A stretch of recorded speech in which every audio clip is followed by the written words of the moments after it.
Bharatiya Janata party के जो लोग ने जिस तरह की घटना की, ये घटना पूरी तरह से निंदनीय है। शालीनता के साथ अपना प्रोटेस्ट करना, अपनी बातों को रखना, ये लोकतंत्र की शोभा को बढ़ाता है। लेकिन अगर उसमें उदंडता रहे, उसमें शालीनता की कमी रहे, उसमें मर्यादित भाषा का प्रयोग ना हो, तो हमको लगता है कि इसमें लोकतंत्र की जो खूबसूरती है वो घटती है। उनके साथ मैन हैंडलिंग हुआ या उनके साथ किसी तरह की बदतमीजी हुई, ये जांच का विषय है। भविष्य में हम लोग देखेंगे, इसका जांच का विषय है कि उनके संवेदना को कोई ठेस न पहुंचे, उनके सम्मान को कोई ठेस न पहुंचे। ये देखिए, जिस तरह से विधानसभा में जिस तरह से हंगामा हुआ, टेबल को पटकना, टेबल के ऊपर कुर्सी रखना, ये लोकतंत्र के जो सबसे बड़ा मंदिर है विधानसभा, जहाँ पर हजारों लाखों लोग आपको मत देकर विधानसभा भेजने का काम करते हैं कानून बनाने के लिए, वहाँ पर इस तरह की परंपरा अच्छी नहीं लगती है।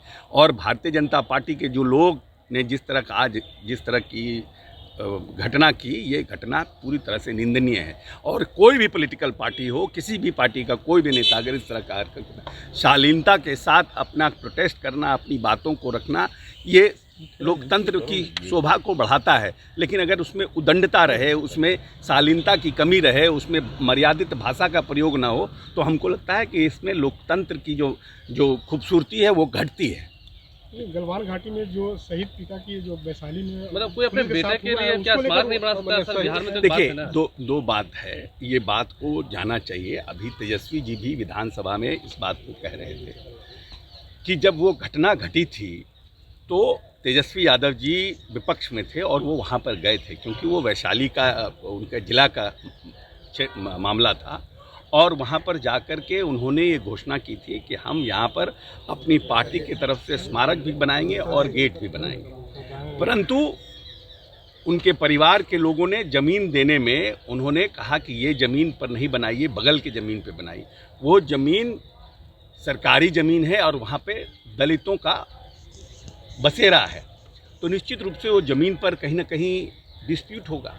और कोई भी प्रशासनिक इस तरह के स्मृति को बनाने के लिए सरकारी ज़मीन को जब तक कि प्रशासनिक अप्रूवल नहीं होता है या प्रशासनिक उस पर जो बोलते हैं स्वीकृति नहीं होती है, तब तक वैसे योजनाओं का निर्माण करना उचित नहीं होता है, चाहे वो किसी परिस्थिति में हो। लेकिन उनके साथ मैन हैंडलिंग हुआ या उनके साथ किसी तरह की बदतमीजी हुई, ये जांच का विषय है। और हम लोग को, पूरे पार्टी को और हम लोग सब लोगों को, जो भी सेना में लोग सरहद पर शहादत देते हैं या लड़ाई लड़ते हैं या वहाँ पर काम करते हैं, उनके प्रति पूरी संवेदना है और उनके प्रति पूरा सम्मान भी है। और अगर उनके पिता के साथ इस तरह की कोई घटना हुई तो जांच का विषय है और उनके प्रति हमारी संवेदना भी है। और भविष्य में हम लोग देखेंगे, इसका जांच का विषय है कि उनके संवेदना को कोई ठेस न पहुंचे, उनके सम्मान को कोई ठेस न पहुंचे। चलिए।